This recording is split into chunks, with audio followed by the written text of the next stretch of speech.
คือว่าผู้เจ้าผู้งามก็เป็นโสดมาล้นเนาะ4 ปีบ่เปิดโอกาสให้ไผบ่โอ้ยตอบจังได๋มีคนเข้ามาจีบอยู่ว่าซะถามว่ามีคนเข้ามาจีบบ่มีแต่อายุน้อยน้องเลยบ่มักอืมโดยเจ้ามักอายุเท่าไรน้องมักอายุ30ขึ้นไปมีจำกัดบ่ว่าขึ้นฮอดไส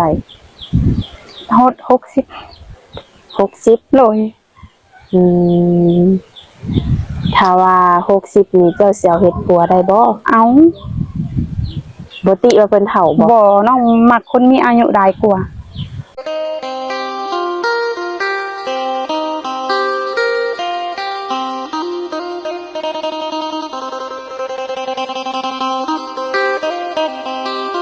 สบายดีมาพบพอกันเป็นครั้งแรกเนาะโดยอยากให้แนะนำชื่อน้องชื่อคำลาเด้อชื่อคำลาโดยอายุ30 ปีอายุ30 ปีโดยเคยสั่งครอบครัวบ่เคยมาแล้วมีลูก1 คนโอ้ลูก1 คนโดย30มีลูก1เนาะโดยเลิกลากันล้นแล้วเลิกลากันได้4 ปีแล้วล้นเติบเนาะโดยเป็นอะไรคือว่าเลิกลากันความคิดบ่เข้ากันเพิ่นอายุหลายบ่อายุซ้ำกันโอ้อายุซ้ำกันโดยบ่เข้าใจกันโดยลูกผู้หญิงผู้ชายลูกผู้ชายปัจจุบันนี้อายุ4 ปีใช่ว่าเลิกตั้งแต่เพิ่นยังน้อยกันลูกเฮาไล่มาก็เลิกเลยก็คลอดลูกมาก็บ่ได้ครบ4 ปีแยกทางกันโอ้จนเท่าคุมื้อนี้เพิ่นบ่ได้ติดต่อมาบ่แปลว่าลูกเต้าแบบนี้เพิ่นก็บ่ได้โทรมาหาบ่โอ้ถือว่าตัดขาดเลยโดยคือว่าผู้เจ้าผู้งามก็เป็นโสดมาล้นเนาะ4 ปีบ่เปิดโอกาสให้ไผบ่โอ้ยตอบจังได๋มีคนเข้ามาจีบอยู่ว่าซะถามว่ามีคนเข้ามาจีบบ่มีแต่อายุน้อยน้องเลยบ่มักโดยเจ้ามักอายุเท่าไรน้องมักอายุ30ขึ้นไป30ขึ้นไปโดยถ้าน้อยกว่า30ลงมาน้องก็สิบ่คุยเลยโดยมีจำกัดบ่ว่าขึ้นฮอดไสฮอด60โลยถ้าว่า60นี่เจ้าสิเอาเฮ็ดผัวได้บ่เอาบ่ติว่าเพิ่นเฒ่าบ่น้องมักคนมีอายุหลายกว่าสาเหตุที่ว่ามักนี่เป็นเพราะหยังเป็นเพราะว่าเคยคบอายุซ้ำเดียวกันแล้วมันไปกันบ่รอดก็เลยมาเล็งเบิ่งคนอายุหลายกว่าเพื่อเพิ่นเป็นผู้นำเฮาได้เป็นที่ปรึกษาให้ได้เนี่ยโดยเคยล้มบ่ผู้บ่าวอายุหลายบ่เคยมีแต่เข้ามามีแต่อายุน้อยก็เลยตัดสินใจอยู่โสดมาก่อนโดยมื้อนี้ก็ถือว่าออกมาเปิดใจเป็นทางการเนาะโดยมักผู้บ่าวทางไหนนี่ไทยกับหยังต่างประเทศบ่โดยผู้บ่าวไทยผู้บ่าวต่างประเทศหนุ่มลาวไปเฮ็ดงานอยู่ต่างประเทศได้บ่ได้ถ้าว่าหนุ่มลาวอยู่บ้านใกล้เฮือนเคียงนี่เบิดสิทธิ์บ่มักเป็นอะไรคือบ่มักบ่เคยผ่านมาแล้วแต่ก็บ่อยากให้มันพลาดอีกครั้งก็เลยขอโทษหลายๆเด้อโดยบ้านใกล้เฮือนเคียงนี่ถือว่าบ่มักแล้วเนาะหนุ่มไทยหรือว่าอยู่ต่างประเทศเจ้าสิไปอยู่น้ำเพิ่นได้บ่ไปได้เบิดถ้าคุยกันแล้วสบายใจแหละต้องเบิ่งสถานการณ์ก่อนนะนี่โดยคือทางเจ้านี่พร้อมสร้างครอบครัวเลยบ่นี่โดยต้องคุยกันโดนบ่ประมาณถ้าสูงสุดก็3 เดือนแต่ถ้าคุยกันลงตัวก็อยู่ที่เฮา2 คนก็คุยกันไปก่อนโดยถ้าว่าคุยกันฮอด3 เดือนเข้าใจกันสามารถสร้างครอบครัวได้เลยโดยมาห้องมาขอได้โดยเจ้าก็มีเวลาคุยอยู่บ่ข่อยมีเวลาคุยแต่บางข่อยเป็นคนบ่มักเว้ามักคุยแบบนี้นะ คุยได้ถามว่ามีเวลาบ่บ้างเวลาแต่คือเป็นคนที่บ่มักเล่นโทรศัพท์ โอ้บ่มักเล่นโทรศัพท์ โดย บ่ค่อยคุย โดย แหมบัดนี้ได้สิได้รมผู้บ่าวซะบัดนี้ ถ้าผู้บ่าวโทรมาได้ซะ กะหับได้ก็คือบอกเพิ่นว่าข่อยคุยนำแกเขาเพียงแบบคุยกันเข้าใจอะนะก็คุยได้บ่ถึงว่าบ่อยากคุยเลยแบบเนี้ย อืมโดยก็พอคุยได้อยู่เนาะ โดย จะมักผู้ชายนิสัยแบบใด ข่อยมักนิสัยแบบเป็นผู้นำให้ข่อยได้ โดย คล้ายๆเหมือนเป็นพ่อคนหนึงเลยอะเวลาข่อยฮ้อนแล้วก็ต้องเย็นแบบนี้นะ อืมโดย แบบมีเหตุผลเลยนะ ทางแทน โดย อืมเนาะอยากได้แบบนี้ โดย ในส่วนไหนที่จะบ่มักก็ดี เพิ่นก็บ่มักก็คือแบบ คือแบบที่คบผ่านมาเนาะที่นั่นก็คือแบบเอาดีแต่เข้าตัวเองแบบ เอาความชั่วให้คนอื่นแบบนี้ข่อยบ่มัก อืม อันนี้ที่ข่อยเกลียดที่สุดเลย ถ้ามีหยังก็คุยกันแบบนี้นะ โดย อืมมีหยังก็คุยกัน โดยบ่พอใจตรงไหนให้คุยตรงหน้าบ่ให้ไปคุยรับหลังแบบเนี้ย อืม คือแบบเจ้าบ่พอใจคนตรงนี้ก็คือบอกมาแบบพร้อมที่จะปรับเปลี่ยนถ้าปรับบ่ได้ก็คือจังว่ากันใหม่แบบเนี้ย อืม บ่ให้ไปคุยแบบตามกันบ้านแบบนี้นะ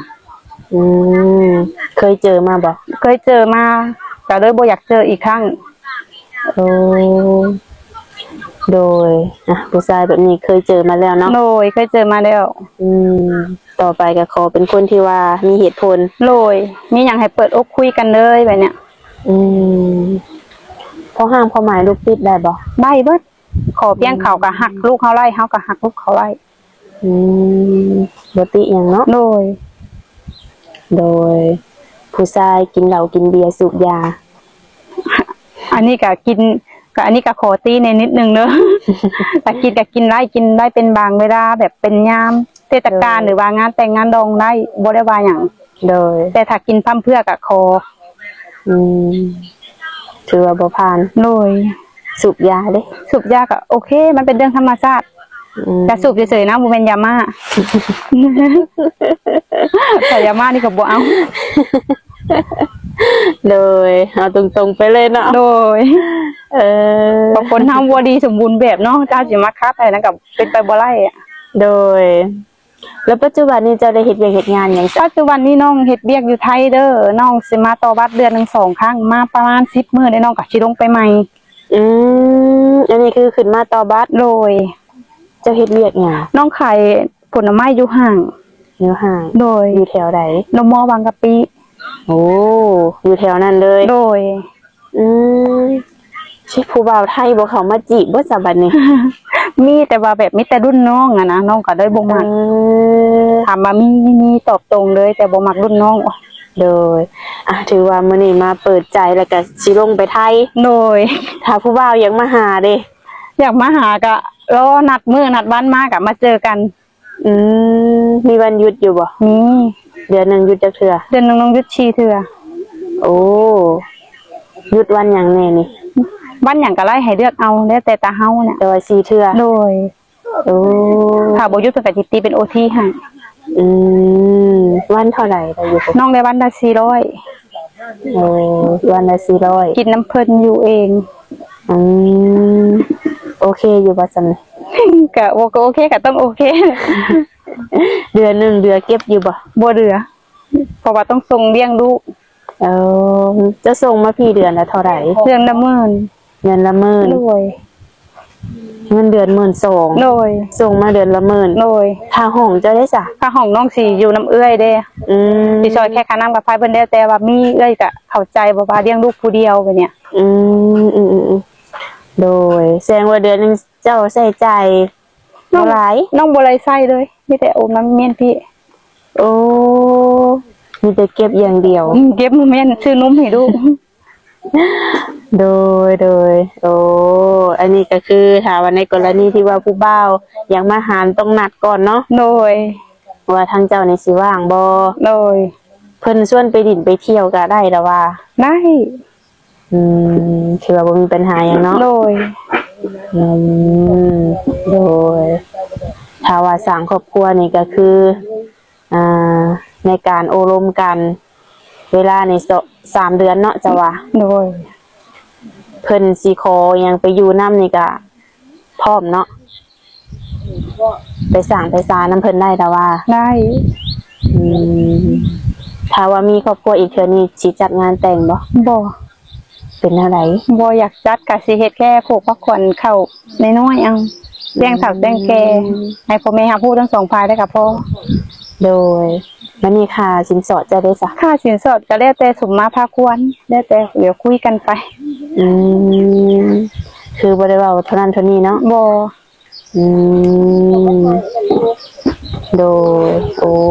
ก็ถือว่าบ่ได้มีหยังได้เนาะ บ่มีหยังล่ะ แล้วเมื่อได้สิลงไปไทยบัดนี้ วันที่20วันที่20โดย อีกโลนเติบอยู่เนาะ โดย พักผ่อนอยู่น้ำลูก โดย โดย มาบ้านแบบนี้ก็ไม่ได้ไปเที่ยวทางใดบ่ บ่ก็มีแต่พาน้องมาหาหมู่ โอ้ส่วนตัวเจ้านี่มาบ้านนี่มักไปดินไปเที่ยวอยู่บ่ เอาแบบส่วนตัวเลยเด้อ เลย มักนอนอยู่เพื่อน เป็นคนโวมักไปเด่นไปเที่ยว เป็นคนเซยๆบ้านๆก็เลยโดนเท บ่ว่าผู้งาม แม่น ปานนี่โดนเท โดยโดนเท ผู้ว่าทางใดก็สิมาใจดำแท้ ว้าวใกล้บ้านนี่ล่ะ เออ อันนี้ก็เลยเป็นสาเหตุที่ว่าเข็ดแล้ว โดย อืม เข็ดจนตายได้แหละ โดยมักนอนอยู่เฮือนเพิ่นว่าทุกค โด น ย ชื่อว่าหายากเติบอยู่ ปกตินี่มักไปหันไปหนีเนาะ บ่ไป สาวอืม แบบคือผู้บ่าวสิเขามาจีบเจ้านี่นะเจ้าต้องจำกัดบ่ว่าต้องเอาคนรวย บ่จำกัด โดยฐานะสำใดก็ได้บ่ โดย โอ้ ขอเพียงบ่จนกว่ากัน ให้พี่พอกินพอใช้บ่เป็นหนี้มาแบบเนี้ยน้องบ่กำจัดเลยนะ โดยอาชีพเวียกงานเพิ่นได้ซะ อาชีพเวียกงานก็บ่กำจัด ได้ เบิ ตลอด ขอเพียงเป็นอาชีพสุจริต อืมโดยบ่ได้อันจำกัดอีหยังเขาเนาะ บ่ ได้เบิด โดย หน้าตาของเพิ่นเด้ หน้าตาก็บ่เน้น ขอเพียงใจดี น้องบ่เน้นหน้าตาหุ่นห้อยบ่เน้น โดย อยู่แล้วสบายใจ อืมจะมักคนสูงคนต่ำ บ่มีสเปคเลยไล่เบิด ได้เบิด โดย อืมส่วนตัวเจ้าในความสูงเท่าไหร่ ของน้องส่วนตัวความสูง150 น้ำหนักเด้ น้ำหนักโอ้น้ำหนัก40 40โดย กินข้าวมื้อจักเทื่อนี่ กินหลายแต่บ่ขึ้น บ่ โดย หายากเลยน้ำหนัก40นี่โอ้สูง150น้ำหนัก40 โดย ส่วนคนที่จะเข้ามาหานี่แบบแรกได้เบิด โดย โอ้โดยถ้าในกรณีคือเจ้าเปิดใจมื้อนี้เนาะคือคุยกันสัก4-5 มื้ออีหยังเพิ่นอยากมาหาฮอดเฮือนเลยจ้ะ ได้น้องบ่มีปัญหา ขอเพียงโทรมาแล้วก็ผ่านเมย์อนุญาตเมย์ให้มาก็คือมาได้เลย ให้แม่รับรู้นะ โดย แม่อายุจักปี แม่อายุ42 พอเด้ พอน้อง50 อืมโดยในครอบครัวเจ้านี่อยู่กันจักคน ในครอบครัวตอนนี้อยู่รวมทั้งหมดอยู่กัน5 คน แต่ว่าเพิ่นแยกกันไปสร้างครอบครัวอยู่ฝั่งไทยเบิดเลยเหลือแต่น้องกับแม่กับลูก3 คน อืมปัจจุบันนี้เนาะ โดย โอ้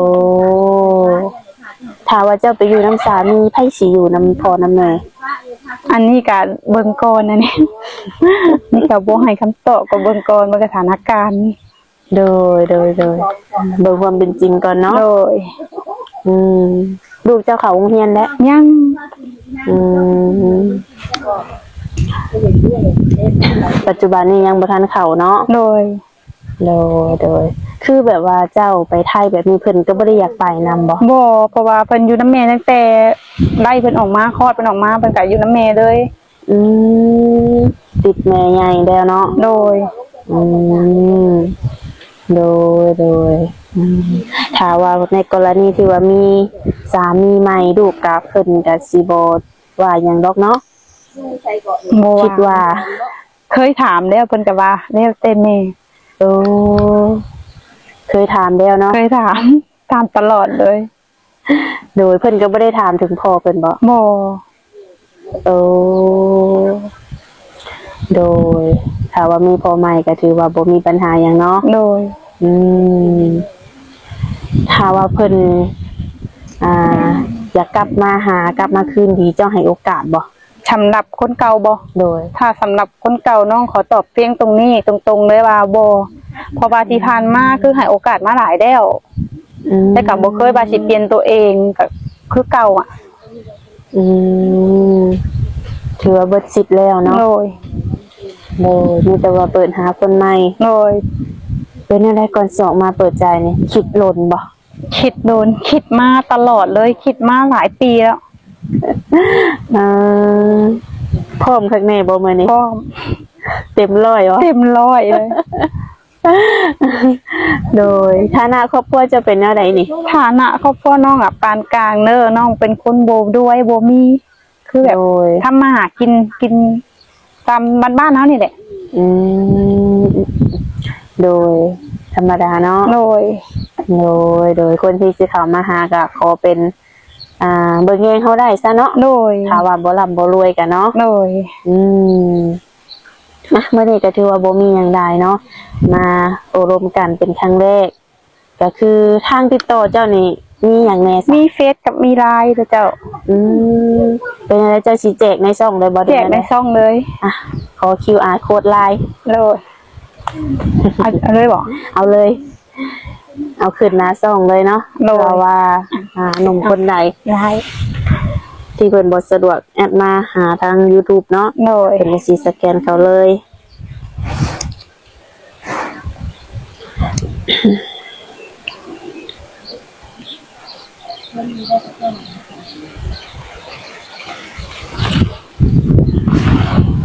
นี่เด้อทุกคน อันนี้จะเป็น QR code ไลน์ของเพิ่นเนาะมาไว้ตัวโต